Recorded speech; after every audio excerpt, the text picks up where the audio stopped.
은혜를 만난 사람들 네 번째, 예수님께 환영받기라는 제목을 가지고 하나님의 메시지 선포합니다.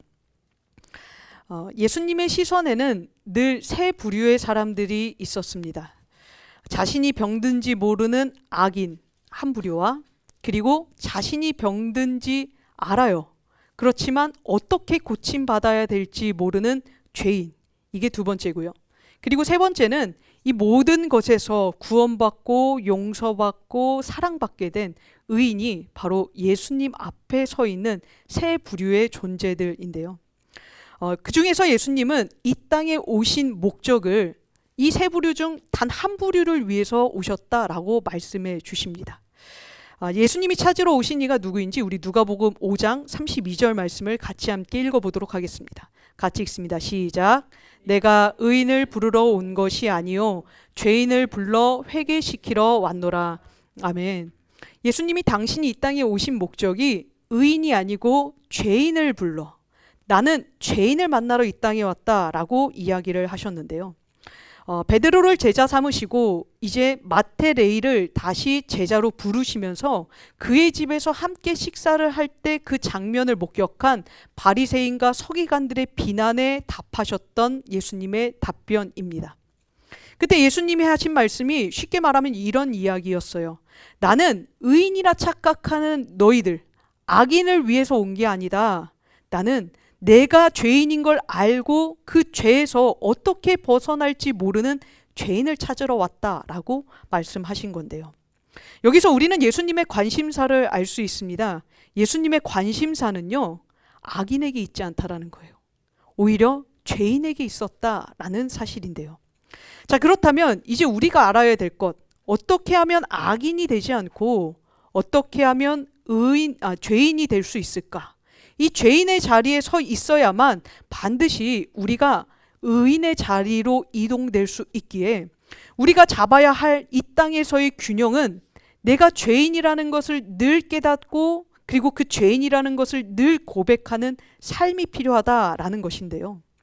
바꿔 말해 우리의 반응이 어떠냐에 따라 우리의 위치가 죄인에서 악인으로 이동할 수도 있고 죄인에서 의인으로 이동할 수 있다라는 사실입니다. 그리고 이것을 오늘 본문 말씀에서 우리에게 가르쳐 주고 계세요. 오늘 본문은 그 반응 하나, 어떤 부류가 보여주었던 그 반응 하나 때문에 그는 죄인에서 의인이 되었고, 또 반응을 보여준 그 반응 하나가 죄인에서 악인으로 남게 되는 결과를 불러왔다라고 이야기를 하시는데요. 자, 그렇다면 예수님께 환영받는 그 반응, 예수님께 오늘 환영받기잖아요. 어떻게 하면 우리가 예수님께 환영받을 수 있는 존재가 될 수 있을까? 우리 그 반응을 오늘 본문 안으로 들어가 살펴보도록 하겠습니다. 자, 오늘 본문을 보면 두 부류의 사람들이 등장을 합니다. 자, 한 명은요 7절의 헤롯이고요. 그리고 또 한 부류는 11절의 무리들, 이름이 누군지 몰라도 다수의 복수의 사람들이 모여있는 무리들인데요. 자, 이들은 아직 예수님의 제자는 아니라는 점. 만약 제자였다면 예수님이 무리라고 하지 않았을 거예요. 제자라고 이야기를 하셨을 건데 무리라고 칭한 것으로 보아 헤롯도 예수님의 제자가 아니었고요. 이 무리도 아직까진 예수님의 제자는 아니었고요. 그리고 오늘 본문을 보니 이 안에서 그렇지만 헤롯도 예수님을 찾고 있었고 무리도 예수님을 찾아 나섰다라고 말하는 것에서 이들은 제자가 아니나 예수님께 관심이 있는, 예수님을 찾아다니는 그런 사람들이다라는 공통점을 갖고 있는데요. 다만 반응이 달랐던 거죠. 한 부류는 적극적으로 예수님을 찾아 나선 반면에 한 부류는 소극적으로 예수님을 찾았던 것, 이 차이가 있었다라는 건데요.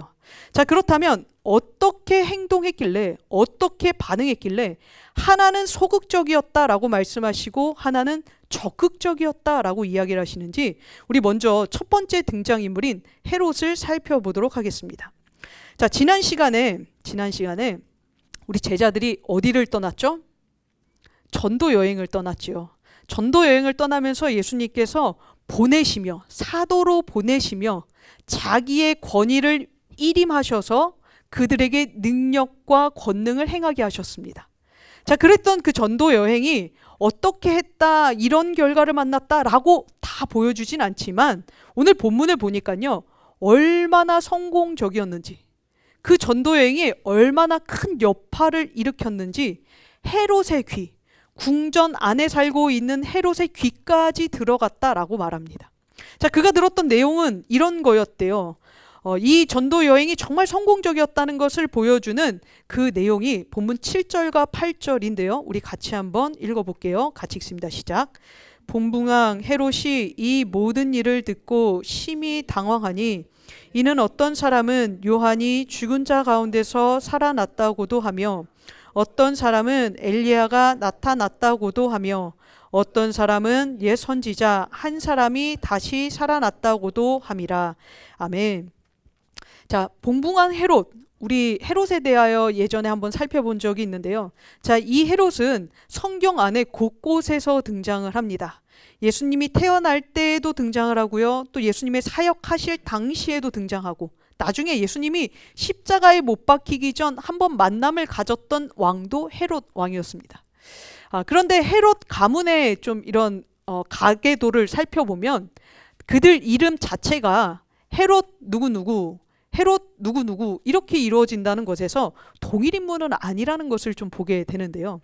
그렇다면 오늘 본문에서 붕붕왕 헤롯이라 말하는 이는 누구일까를 생각해 보면요. 우리는 이 사람에 대하여 예전 누가복음 7장에서 한번 살펴본 적이 있습니다. 세례 요한을 옥에 가둔 인물이었고요. 그래서 요한의 제자들이 예수님께 사람을 보내죠. 요한이 제자들을 보내죠. 그래서 그 제자들에게 묻게 합니다. 당신이 오실 그이니까, 다시 말해 당신이 메시아이십니까? 이걸 물어봤던 것인데요.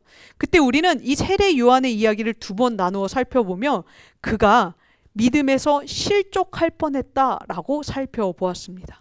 하지만 예수님이 보내주신 답변을 통하여 세례 요한은 자기의 옥의 자리를 지키고 나중에는 참수형을 당하는 그 일로 믿음을 지켰다라는 것까지 우리는 생각해 보았었는데요. 그때 그 인물입니다. 그때 그 인물로 실제 이름은 헤롯 안티바 혹은 헤롯 안티파스라고 불리우는 사람이 오늘 본문에 기록된 분봉왕 헤롯인데요. 아마 여러분들 이 내용을 지도를 보시면 더 자세히 기억나실지 모르겠습니다. 우리 헤롯 왕가가 통치했던 그 통치 지도를 한번 보게 되면요. 지금 우리가 보고 있는 이 분봉왕 헤롯 안티바가 저 분홍색으로 표시되어 있는 지역을 다스리던 지역 영주였습니다. 갈릴리와 그리고 베레아 지역을 다스리고 있죠. 그 사이에 데가볼리가 있는데 여러분들 데가볼리 기억나세요? 거라사 광인을 고쳐주셨던 그 사건. 자, 그런데 보면 우리가 그때도 이렇게 나뉘어져서 이상한 지역을 분배받아 여기를 통치했다라고 했었어요. 이렇게 통치할 수밖에 없었던 이유는 로마가 이것을 강제로 찢어놨기 때문인데요. 로마 입장에서 데가볼리는 헬라 때 세워진 10개의 도시, 너무나 중요한 도시였고요. 또 사마리아와 유다가 같이 있는 아켈라오라고 써있죠. 유다 지역은요. 그 예루살렘을 중심으로 유다인들이 자주 봉기를 일으키던, 반란을 일으키던 지역이었기 때문에 여기를 누구에게 나눠줄 수가 없이 자기들의 직속 관할로 가지고 그 땅을 통치했던 것이 이렇게 지역을 나눴던 이유였는데요. 자, 그때 당시 요한을 가둘 때 우리는 아마 이 분봉왕 헤롯이 저 베레아 지역 어딘가에, 요단강 동쪽에 있는 그 지역 어딘가에 머물렀고, 특히 그 중에서도 마케루스 여름궁전이라는 곳에서 머물렀을 것이라고 살펴보았습니다. 자, 이제 기억이 다 나시나요? 기억이 나시죠? 자, 이 왕이 바로 예수님의 소문을 들은 오늘 본붕왕 헤롯이었습니다. 자, 이 이야기를 들으면서 헤롯이요 굉장히 놀랐던 모양 같아요.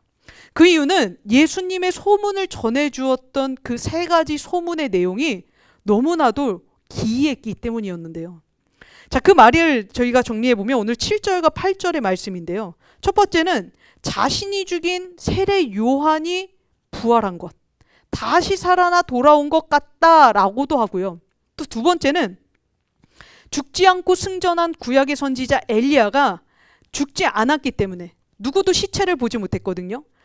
열왕기 하 말씀 2장 말씀을 보게 되면 엘리야는 승천하여 올라갑니다.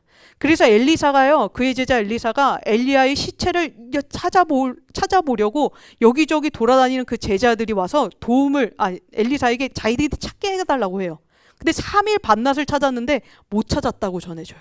그러면서 엘리야는 승천했다, 이렇게 전해지는데, 그 엘리야가 다시 하나님의 명령을 받고 이 땅에 온 것처럼 보인다라고 소식을 전한 거고요. 또 세 번째는 이도저도 아니면 이건 하나님께서 뭔가 유대 땅에 새로운 뜻을 세우시고 새로운 사람을, 옛 선지자와 같은 새로운 사람을 보내주신 것이다 라고 이야기를 했다는 건데요. 아마 이 중에서도 헤롯을 가장 기함하게 만들었던 것, 혼비백산까지 몰아갔던 그 소문은 자기가 죽였던 세례 요한이 다시 살아왔다라는 소식이었을 겁니다. 마태와 마가에 의하면 헤롯은요, 오늘 우리가 보고 있는 이 본문 사이에 마태와 마가는 이것 하나를 더 덧붙여서 기록했는데요.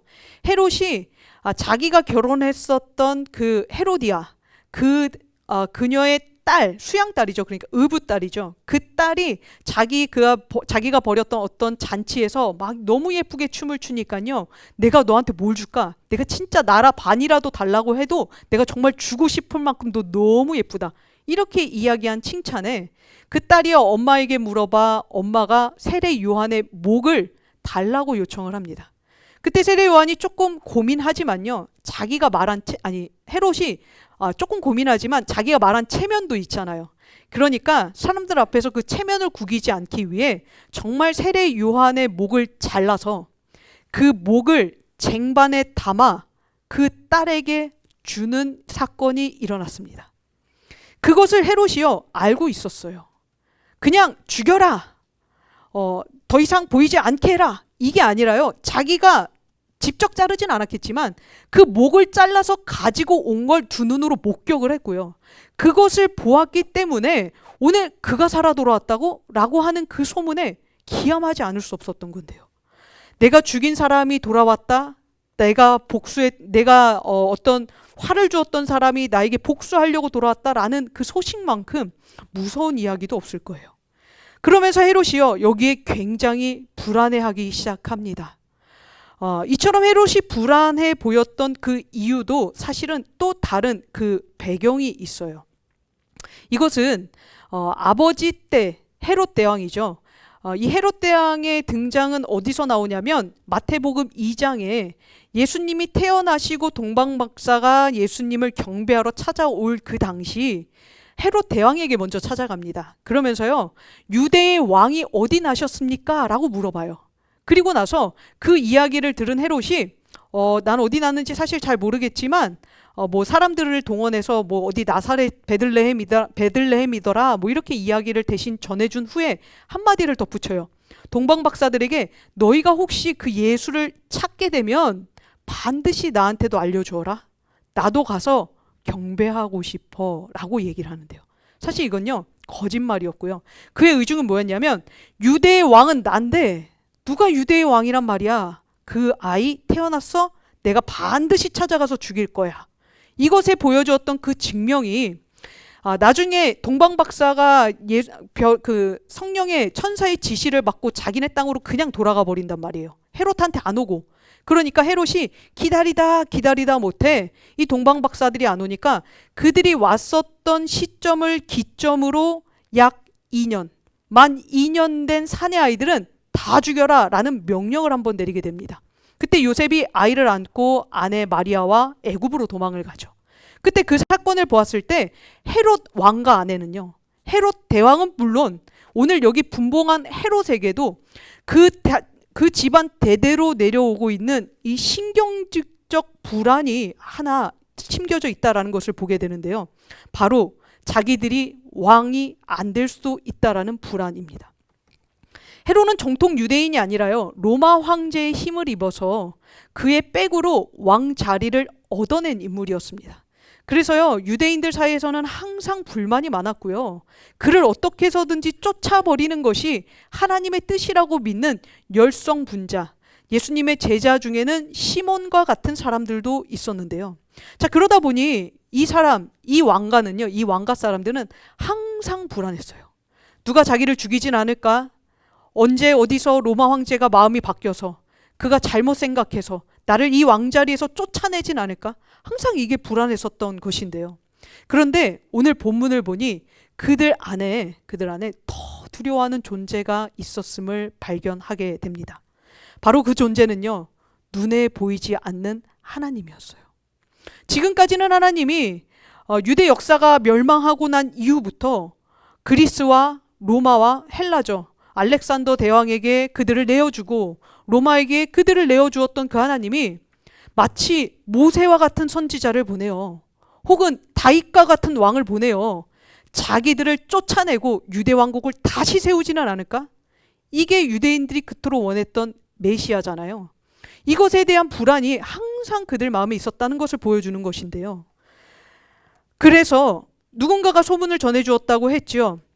세례 요한이 부활한 것 같아요. 엘리야가 온 것 같아요. 아니면 새로운 선지자가 온 것 같아요. 이 이야기가 왜 불안했는가? 하나님의 손이 지금까지 감춰져 있고 지금까지 드러나지 않았던, 보이지 않던 하나님의 손이 개입하기 시작한 것은 아닐까라는 것에 대한 신경직적 불안이 갑자기 일어나기 시작한 것인데요. 물론 헤롯은요, 하나님을 믿는 사람은 아니었습니다. 그렇지만요, 여러분들, 신의 존재를 믿는 사람들은 모든 신을 두려워해요. 헤롯도 역시 하나님을 믿지 않았을 뿐 자기의 주신, 자기가 섬기는 신은 따로 있었는데요. 그 신의 영역이 있다면 그 역시 유대인의 신도 있을 수 있다라는 가능성을 열어두었기에 그는 하나님이라는, 여호와라는 예수님의 아버지 성부 하나님이 지금 이 땅에 다른 사람을 보냈을까 참으로 두려워하기 시작했다라는 건데요.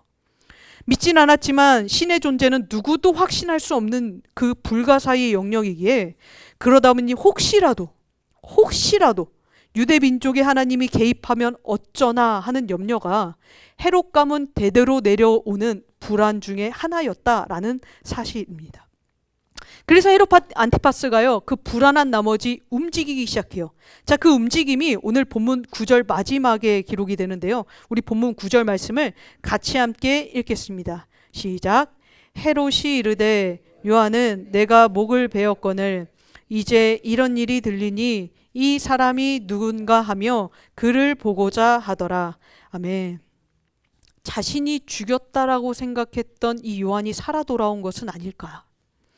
이 불안에 휩싸인 그는요, 이렇게 있으면 안 되겠다라고 생각을 해요. 그러면서 그 예수가 누구인지를 알아보고자, 그를 보고자 하더라라고 이야기를 하는데요. 여기서의 핵심 동사는 9절 마지막인 하더라라는 단어입니다. 자, 이 동사는 헬라어 제테오라는 단어를 사용하는데 이 제테오가 무엇이냐면 우리가 오늘 같이 불렀던 찬양 구하라 그리하면 주실 것이요 찾으면 찾으리라. 그때 그 찾다가 제테오예요. 찾으면 찾을 것이다 라고 했던 이 제테오.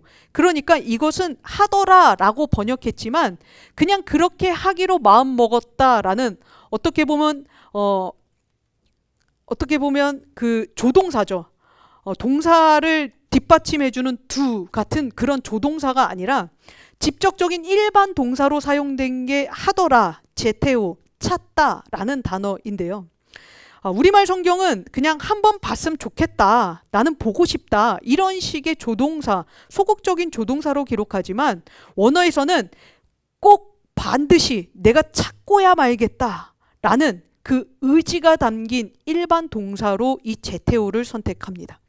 그래서 상상해 보건대요, 아마 이 안티파스는 이 신경직적인 불안 증세와 더불어 반드시 찾아야 되겠다라는 그 왕권의 권력을 가지고 사람들을 무지하게 괴롭혔을 거예요.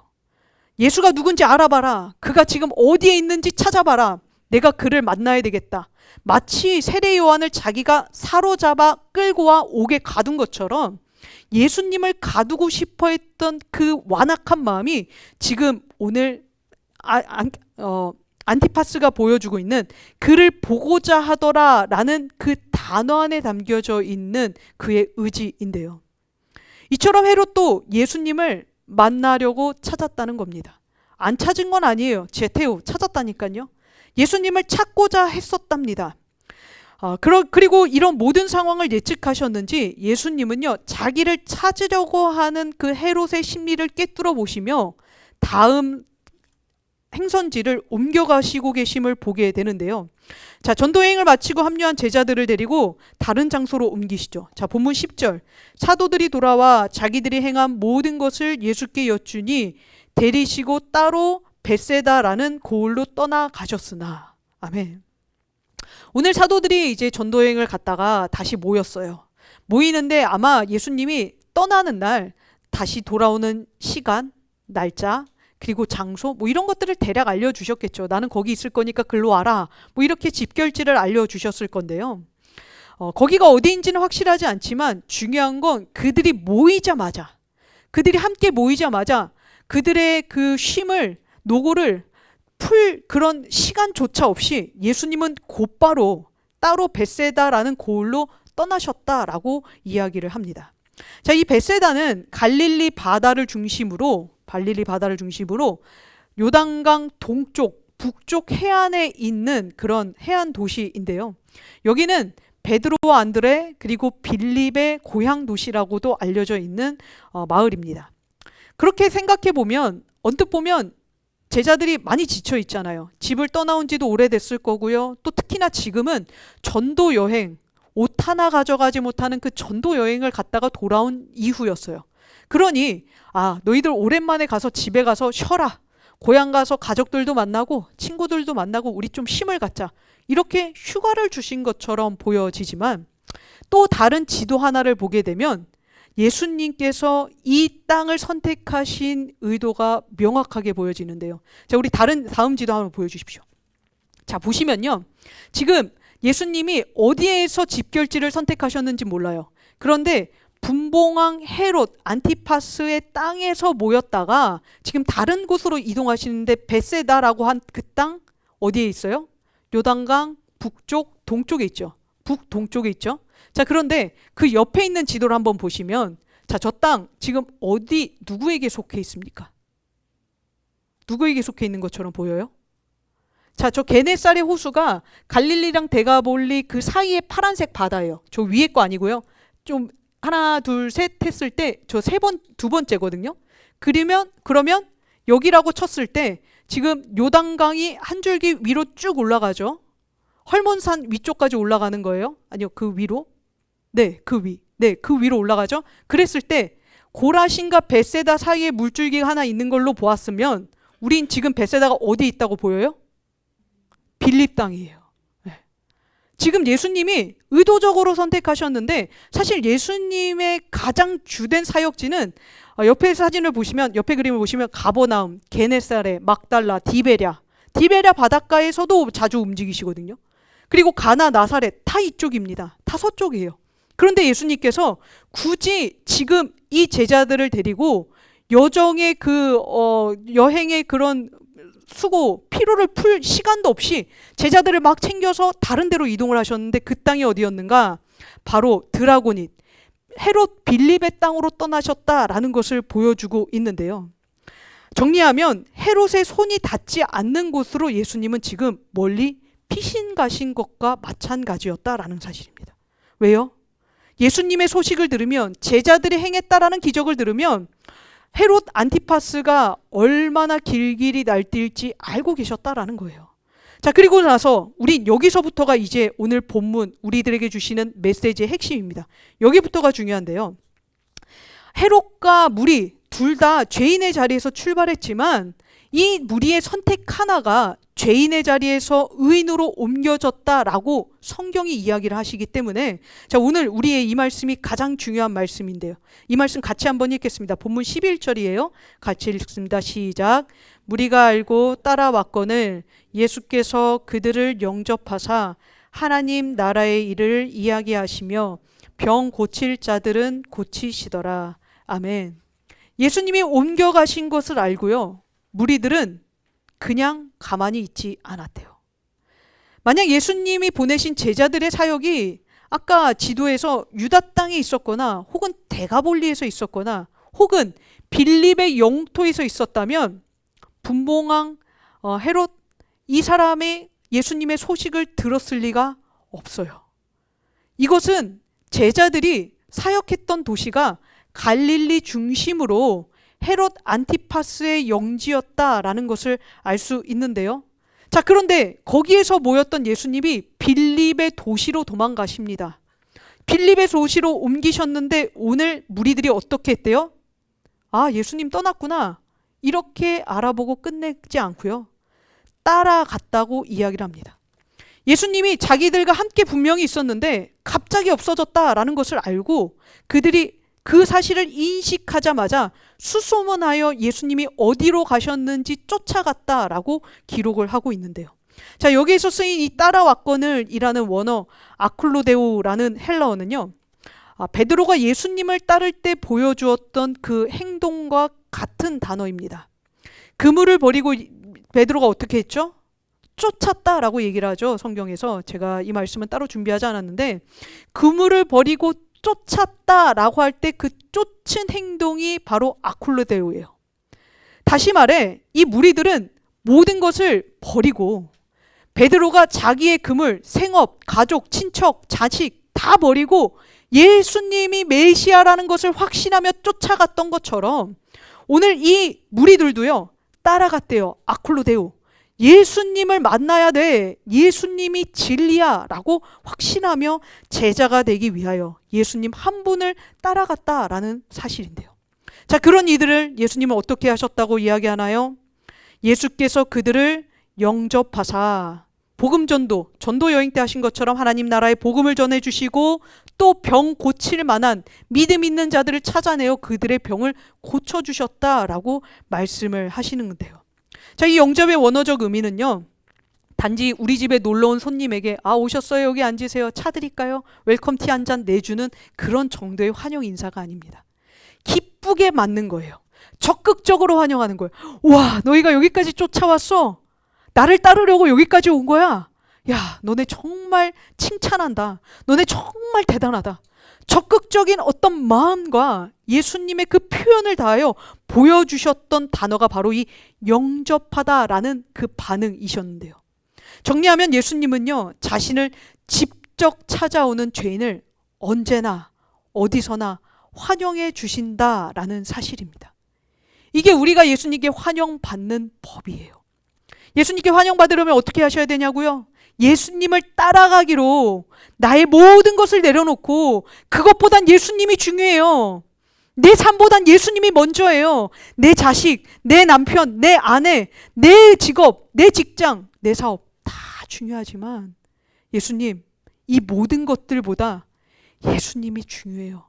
라고 이야기하며 따라오는, 직접 따라오는 그 사람을 예수님도 환영해 주신다라고 이야기를 하시는 건데요.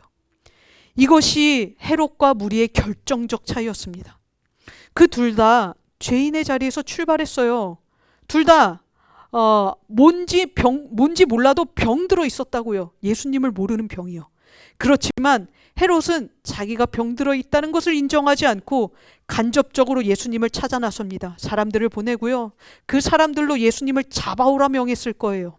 하지만 무리는요, 그 예수님을 따라 자기들의 모든 것을 내려놓고 제자 되기를 원하는 그 마음으로 쫓아갔더니 오늘 헤롯은 악인의 자리로 위치를 이동했지만 무리는 의인의 자리로 다시 한번 옮겨지는 은혜를 얻었다라고 이야기를 하고 계시는 건데요.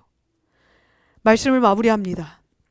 우리는 흔히 회개를 방향을 바꾸는 일, 무언가 내가 했었던 일을 반성하고 그 일을 다신 하지 말아야지 라고 생각하며 뭔가 새롭게 마음을 다잡는 일이라고 생각합니다.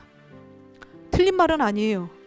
회개라는 그 원어 자체가 방향을 바꾸어 예수님께 간다라는 의미를 갖고 있기 때문에 생각을 바꾸는 것, 우리의 새로운 마음을 먹는 것, 새로운 결단을 다짐하는 것 다 맞는 이야기입니다. 하지만요, 오늘 우리가 드리는 그 회개에 무리가 보여주고 있는 이 적극성, 예수님을 쫓아가려고 하는, 예수님의 제자가 되고 싶어하는 이 적극적인 행위가 담겨져 있지 않다면요, 우리가 드리는 그 회개는 날마다 죄인의 회개에 맴돌 뿐이에요. 제자리 걸음을 할 뿐이에요. 회개가 우리의 삶을 변화시키고, 그래서 변화된 우리의 삶에 하나님의 사랑과 예수님의 은혜와 성령의 능력을 경험하게 하는 놀라운 기적이 되게 하기 위한다면, 우리는 제자리에 맴도는 회개를 벗어나 적극적으로 예수님을 따라가는 그 제자도의 순종이 필요한데요. 성경이 이것을 순종이라 말합니다. 오늘 헤롯과 물이 이 두 사람 모두요, 예수님을 찾으려 했어요. 안 찾는 건 아니었어요. 헤롯이 자기가 왕이라고, 나는 권세가 있다고 예수님을 무시하고 넘어가려고 하지 않았다고요. 다만 헤롯은 간접적으로 이 일들에 소극적으로 나섰고요, 무리는 직접적으로 이 일에 적극적으로 쫓아 나섰던 것이, 이 차이 하나가 오늘 예수님 앞에서 무리는 환영받는 존재가 되고, 헤롯은 악인으로 이동하는 위치 이동이 일어난 그런 하나님의 영원한 대적이 되었다라고 이야기를 하시는 건데요. 오늘 저와 여러분, 우리는 어느 자리에 서고 싶으십니까? 지금 서 있는 자리는 사실 그렇게 중요하지 않아요. 내가 오늘 의인의 자리에 서 있다 할지라도 내일 악인의 자리로 갈 수 있어요. 내가 오늘 의인의 자리에 서 있을다 할지라도 또다시 우리는 죄인의 자리로 이동할 수 있는 그 이동 가능성이 무궁무진한 사람들입니다. 그래서요, 예수님은요, 오늘 우리에게 물어보세요. 어디로 가고 싶니? 어느 자리에 서고 싶니? 바꿔 말해, 어느 자리에 서 있느냐가, 어느 자리에 서고 싶으냐가 그 마음이 훨씬 더 중요하다라는 사실인데요. 그 마음이 우리를 순종의 자리로 이끌게 하기도 하고, 또 불순종의 자리로 몰아가게 하기도 때문인데요. 무엇이 더 중요한지 깊이 묵상해 보시길 바랍니다. 지금 내 마음이 어디를 원하고 있는지를 알아야 우리가 그 잘못된 마음까지도 회개하여 다시 주님이 원하시는 자리, 환영받는 자리로 가고 싶은 마음을 구할 수 있기 때문인 건데요. 무엇이 더 중요한지를 날마다 생각하고 매일 아침마다 묵상하여 내가 어느 자리로 가기를 원하는지 이야기할 때, 그 기도를 통하여 하나님은 우리를 그 자리, 순종의 자리, 의인의 자리, 혹은 악인의 자리, 불순종의 자리, 여기로 나눠지게 하신다는 사실에서 이번 한 주 예수님을 찾으러 나서는 이 집적 순종을 드려 예수님께 언제 어디서나 환영받는 우리 모두 되실 수 있기를 예수님의 이름으로 축원드립니다.